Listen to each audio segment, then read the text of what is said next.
been a while. Have you missed me? I was at the coffee shop with you literally 20 seconds ago, so I've definitely not missed you. Well, taking care of business. We're back this week. Me and Lewis have been away for a couple of weeks. We've had Lynette and Paul on last week talking about all things data and the property market report. And now you've got us back to give you an update of everything that's happening in Dubai in the last week or 2 weeks and give you some information about what might be happening moving forward. Someone said about us yesterday, they were like, they come to us for the most relevant news and they listen to our podcast. I think I'm Piers Morgan, you can be the other one. What's her name? No, do you know what we're like? We're like... Antec? No, Antec. Beatles, not Beatles, about the Chuckle Brothers. We're not the Chuckle Brothers don't do the news. Who do news for us? Piers, and who's the woman? You could be the woman. What's her name though? I don't know. I'm going to have to Google it now. Well, anyway, listen, I'm taking care of business this week while Lewis Googles about a woman who's a news reporter. We've got a few things to talk to you about. Dubai feels alive. And I think we're just under 3.5 weeks until the World Cup starts in Qatar. And we are expecting a huge... Celia is her name. Celia? Yeah. You could be Celia and I'm Piers. We're expecting a huge influx of people coming into Dubai to obviously partake and watch the World Cup. So a couple of highlighting things we wanted to share with you today, just with what's happening. Did you know that 166 cruise ships are coming in this winter season? Obviously, a big part of that is people coming in for the World Cup. And I don't know if you watched, did you watch the program with Gary Neville when he went to Qatar?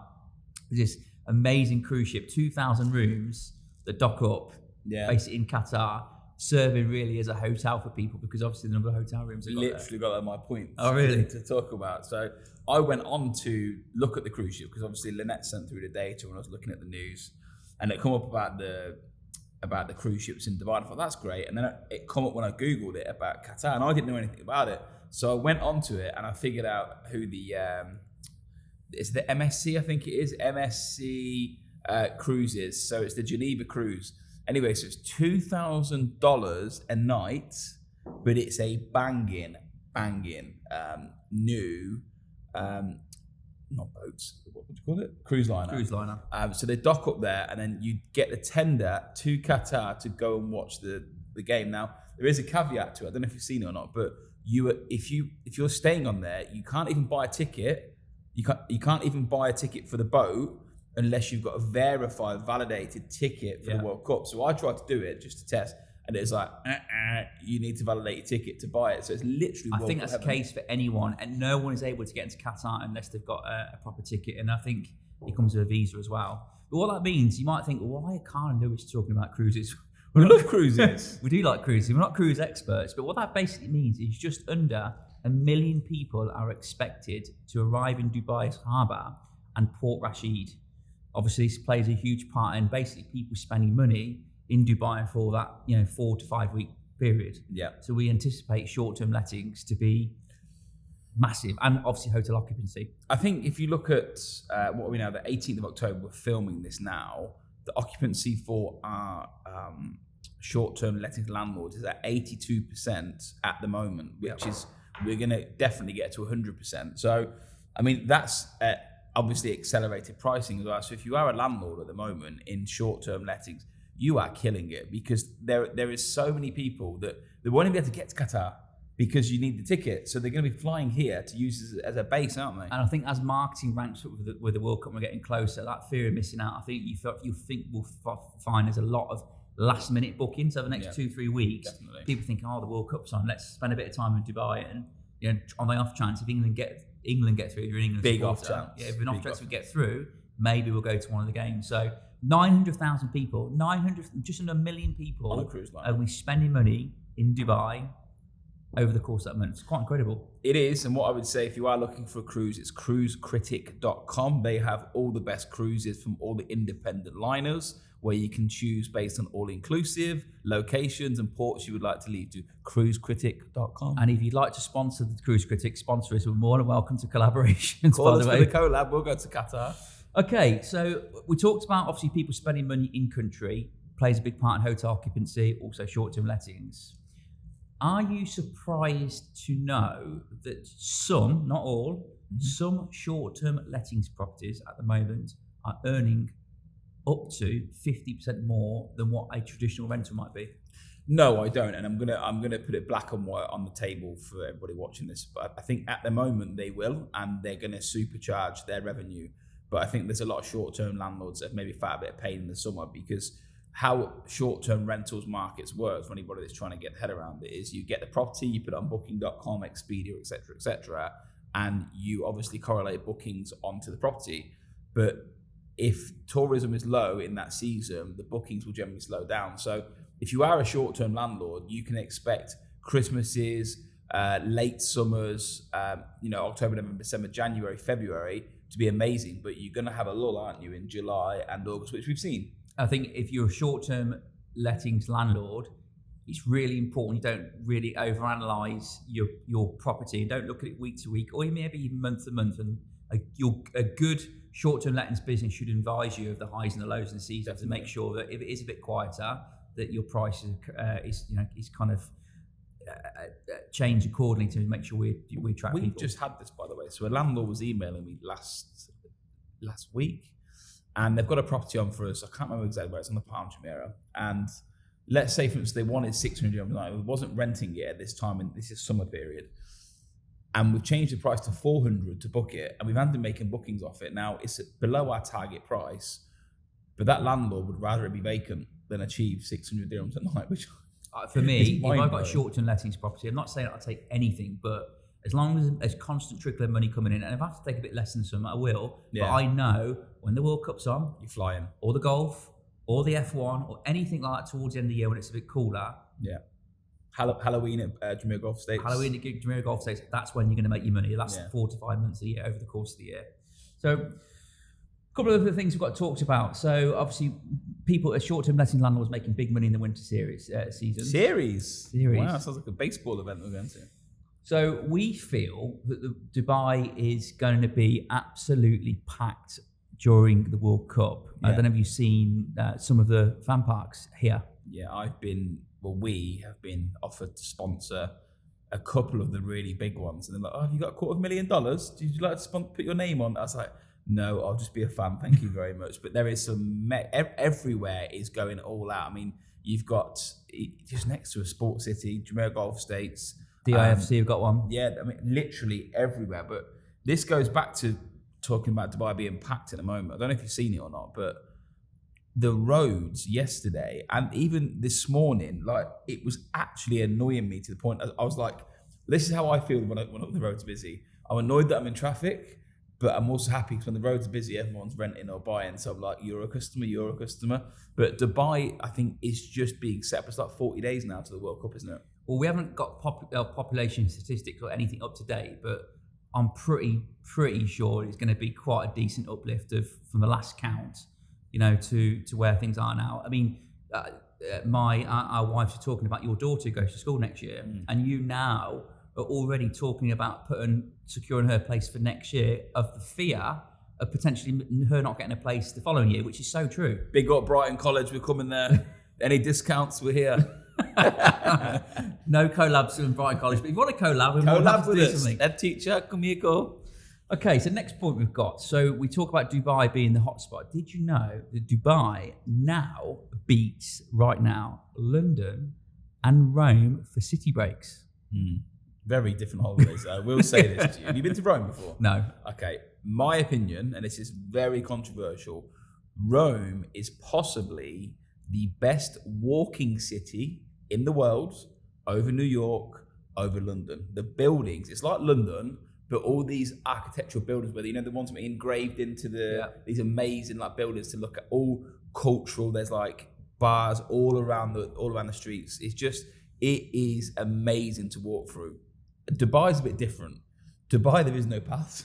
There is Ubers everywhere and taxis everywhere. Ubers, but I mean, it does have everything, especially at this time of the year. It's going to naturally boom because you have the beach, you have the sea, you have the restaurants, you have everything. Now, I remember if you go back 11 or 12 years ago, maybe 13 years ago, I think Wayne Rooney was still playing. I remember Bob Plimpton one day, oh my God, it's July. I can't believe Wayne Rooney's here, and all these different celebrities walking past them. You don't get that in Coventry. It is an amazing aspirational place to come on holiday. So does it surprise me? No, because the weather's good and the lifestyle is good. So I think that long may it continue. I also believe it was the busiest airport last year as well.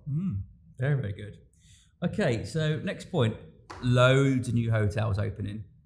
Can they cope with demand? Big up the Atlantis Royale opening in November, hopefully. Any collabs, we're also here for you. Crazy amounts of hotels opening, but I think it correlates again with the amount of people that are living in Dubai. I said this on so many podcasts, it becomes boring. But when I moved here in 2006, population was 1.8 million. I will put my life on it. If you fast forward 2 years, we're going to be at 4 million. So from 1.8 to 4 million. That is incredible. Insane. And a lot of people, I mean, our MD's just come back from the Atlantis for the weekend. And he's like, oh, it's amazing. That's what people do. It's not just about holiday makers. It's about people that live here, that go on and enjoy the weekends there. So new hotels open up. There is a lot. Do I think we keep with demand? I think it's the other way around. It's like the property market. For years, people have said the property market is oversupplied. But Dubai is just building at a rate that's more, how many people are moving here? How many friends are moving here? It's frightening. It's quite phenomenal. Every person we know or know of, between me and my wife at the moment, it's every other month we know your wife. But no, someone we know, he's moving to Dubai. It's amazing. 2 lads from our UK office, from Coventry, have just moved here. And that is just someone's walk of life in Coventry like us. No, at all. There's no relation to Dubai except from us. I don't think there's many better places in the world right now which allows you so much hope. Yeah. I mean, look, for me, if you take Dubai as a whole, do you know why I think Dubai is better place than any city probably in the world at the moment? And this is a massive statement. I honestly think Dubai has this entrepreneurial spirit in it that's going to take it with us. And the reason for it is, if you take this into context, everywhere in the world at the moment, there is massive problems in there, whether it's the UK, with everything that's going on with Liz Truss, and what she's tried to do in the stock markets and New York. No matter where you go, there's a problem, okay? And a financial issue. Dubai, last year or 18 months ago, put VAT into place. So they have 5% of everything that's being spent that didn't exist ever before into the city and the country. But then also corporation tax is about to come in of 9% of the value of all these businesses. That again goes back to the government. All that money is going to be reinvested back into the UAE and the city. Does that not show you that the bounce back ability or the entrepreneurial spirit, when everyone's down, the entrepreneur pushes forward? Do you not see that Dubai is just going to fly? It's just some of the decisions they've made in the last couple of years. It makes me as a business owner feel like, wow, like I can't see myself leaving here, because it's probably the best place in the world to get forward the quickest, if that makes sense. Yeah. So yeah, I'm really excited. I just think I'm not surprised why so many people are here, because there's probably more people changing their lives here than anywhere else in the world. Well, look, we just talked about the Atlantis before, but I just read the other day that they've hired 2,000 people. Mad. 2,000 for that one building. Obviously, it's a massive building, but that on its own, that's one hotel. There are hundreds of hotels opening. Every single person that's there is going to need a home, whether it's a room rent or co-occupancy. That's what they call it now, isn't it? Which is one thing to touch on in a minute. Why I think the property market will continue to boom at the moment. Because this was my theory. I'm just going to go into that. So 2,000 people have joined Atlantis. They need homes. I don't feel they can build enough homes to supply the amount of people that are coming in. That's my honest theory. Why the price will. Well, if they're only handing over 30 to 45,000 properties a year, it sounds like a lot, but actually it's not a lot in comparison to new people coming to the country. Look, we're probably higher, let's say 518 months, and we're one company. Yep. So what I was trying to say is that if you take Dubai now, what I think they've done really well, and whether this is just to get with the modern times or whatever reason, as soon as they put cohabitation into the properties, let's say for instance you've got 2 people joining, they can now live in one house. Yeah. So it might be a great way to slow down the amount of people coming in. That's not creating an undersupply of houses. So not allow prices to jump too much, so people sharing. Yeah, so you can get 5 people in a 5-bed now, rather than legally 1 in 5. So it stops there being not enough properties in the market by dispersing these people into the houses and the rental. We talk for very often, last few podcasts, about ultra luxury property. There's such a demand for it. Yeah. What about ultra luxury tourism? People coming in and want to stay somewhere which is absolutely jaw dropping. Is there a market for it? Because what I've basically been reading here is that basically the world islands are starting to price 60 million dirham villas sold as well. Yeah. They're selling. But for tourists, people to come and stay. So I imagine that they're selling them and then handing them back to the hotel to manage. That's what I can imagine. Just talk about the World Islands alone. The World Islands has now handed over the Anantara on the Palm, where you can roll up on your yacht and you can go and spend the day there, or you can stay in the resort. Obviously, you've got Zaya, which is handed over, which is 75 million Maldivian mansions on the water. You've got the Heart of Europe, which has got apartments like Saint-Tropez. They've got the Sweden villas, which I think, don't quote me on this, 40 million for a Sweden, and they're building them. I mean, when the world was original concept was there, I did say, who's going to live there? Because do you really want to go to Spinneys on your boat? And like, how do you get to Deliveroo? And these question marks. Do you think they're like very much holiday places? Yeah, I think that I don't think it's going to be long-term residency. There'll be people living here that want a weekend break, or it will be hotel residences that they give back to the resort to manage. That's where I can imagine it going. Do you think they'd take any tourism away from Maldives, the World Islands? Got Maldives 3.5 hours away. I don't know. Like, don't get me wrong, it's very tempting. If you're in Dubai and someone goes, "Oh, it looks like the Maldives here," the only difference is there.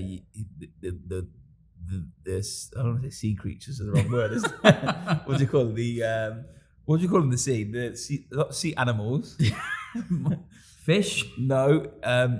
I don't know what they're called. The Let's fish go with in the fish and sea. sea animals. So the sharks and the stingrays and all that. There's a bit of magic to the Maldives and being in the middle of nowhere. I don't think it will take away from there, but I do think it'll add another dimension to Dubai's tourism. It's not just city break. You can also enjoy the Maldivian style break. We've got 2 more things to follow up on, and you'll be glad to know it's property related. Not fish related. Not fish related. Marine life. Or cruises. Marine life. There we go. So, in the last 12 months, which is something we've pulled up from Kalish Times today, Dubai property transaction volumes and number of properties sold is up 33.4%, according to CBRE. Off plan, however, it's increased 51.4% in the last 12 months, and secondary markets sales 17.3%. So there seems to be a huge surge and appetite for people buying nice and new shiny properties off plan. There's been some amazing launches though, isn't there? I mean, just some things that people should know about. So the Atlantis town apartments launched today, and I know there's queues for that, and they sold out on the spot with expressions of interest. There's been Arabian Ranches 3 have got another launch that's completely sold out to our knowledge. There's also the one next to the Burj Al Arab by Dubai Properties. Yep. Do you know the name of it? Can't remember off the top of my head. Like, really nice development right next to the Burj Al Arab, sold out straight away at the Coca-Cola Arena. I mean, for me, I sit there in disbelief, and I think as a broker, forget being an investor or an owner, I think I can't even get near the launches. We can't. And this is mad saying this. If you're not in property, we are Allsopp and Allsopp. I think we're quite a strong brand in the market. There's just multinationalities from all around the world investing into this property, and us as a brokerage can't get near it. It shows the demand for the off plan. So it's exciting. I think the 17% growth in resale is twofold really. First of all, it shows confidence because it's obviously been a massive boom anyway. But I think we have to consider that just off plan has been super successful. I think off plan may be surge. I mean, that 51% is a huge number. Is that to do with a lot of Eastern European money, Russian money coming in? We don't know. Well, but it's a big number. There was a report out last week saying that another agency's number 1 buyer was Russian. Mm-hmm. Ours is still British, isn't it? It is, yeah. British and Indian. Russian it's the first time it's been in the top 5 probably ever in the business in history. So it tells us a lot there. Yeah, I mean, we just sold a substantial villa on the Palm to a Russian client. So that's not normal for us to be in that level of transaction. So they're definitely there. But again, my theory with nationalities is that I think if you are Russian, generally you go to a Russian-speaking agent, and it's not our strength here at the moment, is it, unfortunately? No. Before we wrap up, Lynette Sacchetto, our head of data and digital transformation, done a video a few days back about the golden visas, and we've been having loads of questions from people asking about, okay, what is it? How do you do it? What are the rules? You also want to recap a little bit about golden visas and some of the things that you need to do? Golden visas, if anybody wants to know, it is 10 years. So what that means to someone that's not in Dubai, if you are a resident of Dubai, you have a 2-year residence visa. So you take employment, then take your blood to make sure that you're in healthy condition. Then normally do a chest x-ray on you to make sure that you're good. We've passed that every time so far. And then you would apply for your visa, which is 2 years, and renew every 2 years and go through the same rigmarole. Is that the word to use? Rigmarole, New golden visa, purpose behind it, which I know it's been talked about in the press a lot. Basically, keep it here long term, not in a 2-year plan. They've got a 10-year plan. But there is a certain caveat to getting the 10-year visa. Those are, first of all, 2 million in paid up cash on your primary property. So what that basically means is if you own a property, let's say for 6 million dirhams, you bought it for key thing, you bought it for 6 million, okay? You must have at least 2 million dirhams paid up in cash. Now, to add to that, if you have, let's say, 3 properties and you have 1 million dirhams in your villa you live in, okay? Your other 2 properties that are investments, you may have 500,000 dirhams each and paid up cash, and the rest is either mortgage or whatever. Providing it all meets the 2 million, you can merge all of them together. There is a caveat though, isn't there? Yeah. So my caveat understanding of this is that if they don't base it on the new valuation. So i.e. if you buy a house 2 years ago and your house has gone up 30%, they don't care about that. They want to know what you bought it for versus what you've got paid in it. Yeah. The most important thing, all they're interested in is, do you have 2 million dirhams worth of paid up capital in any of these properties? And the key thing is if you own a property in joint names, let's say husband and wife for argument's sake, they will account your shares, because if it's husband and wife, it will be 50-50 ownership typically on a title deed. They will count the title deed as 100%. So if I'm buying a property today, I have 3 properties. One has 1 million dirhams paid up, one has 500,000, another has 500,000. I own both my wife. I would then be allowed to go and get a golden Both of visa. you? Both of us, Okay, yes. so if you've got a shared title deed, they class the capital as 100%, they don't split the capital. It would be a single person applying for the golden visa. So essentially, I'd be applying for it, and I'll then sponsor my wife. Okay, so she couldn't have one herself? No. Well, she technically could, but it'll be one. It would be a lot easier doing the sponsorship for me. In today's modern world, she could get the gold visa and sponsor you. Technically speaking, and it's independent of your employment visa as well. Oh wow! So different, separate from that. So the process it's ongoing, but we now know what we need. We need to make sure we've got 2 million dirhams in paid property. Off-plan properties right now are not showing in the system, so it only accounts to secondary properties, but we expect that to change early part of next year. I've got one last thing I want to talk about that got brought to my attention yesterday. So a good friend of mine called me yesterday, and this is just for anybody who wants property advice. This is probably the best advice I'd give somebody that's interested in property. Me and Carl have done this for nearly 30 years between us now. I've been doing it 22, 23 years on my own. Old, yeah. So I've been doing 20 years? Yeah, about, yeah. Oh, wow. Yeah. Okay, I'm old. And someone asked me yesterday, should I buy a property at the moment with the prices currently high? And my answer to them was, and they brought up the interest rates as well. So we did an analysis yesterday talking about interest rates. If you bought a 3 million dirham property today at 4%, it's 13,800 dirhams. If the interest rate goes to 8%, which is catastrophic really, supposedly, isn't it? Yeah. It's 16,000. Yeah. So the repayment's not that heavy. So when this lady said to me, look, I'm thinking about buying a house, but I'm worried about the interest rates, etc. I said to her this, let me ask you a question. If you bought a house now and it went down, would you buy it with a higher interest rate, or would you re-rent your next house with a 50% increase on rental income? There are your 2 options. You pay a little more of the interest, or you 50% increase in rent. Long term, it is physically impossible to lose. And I just want to leave you with this before you jump in. A house can go down 5% every year because you have a 20-year loan at 5% a year every year, which makes it the biggest crash in the history of property. Your value is worth 0. But in that time period, your house is worth nothing, your mortgage is cleared, you have no payments, you still have a house. This person that rents for 20 years and pays the rent again, in 20 years, they owe nothing. So there is no winning scenario for being a tenant. And I think with the prices the way they are today, we'll leave it at this. The prices where they are, it is actually more cost effective on monthly spend to buy a house than is renting. The rental prices being so high. We'll leave it with that. Yeah. Thank you very much, guys. Like, subscribe, tweet us, do whatever you need to do to make sure you follow us and give us some reviews. Cheers, guys. Bye.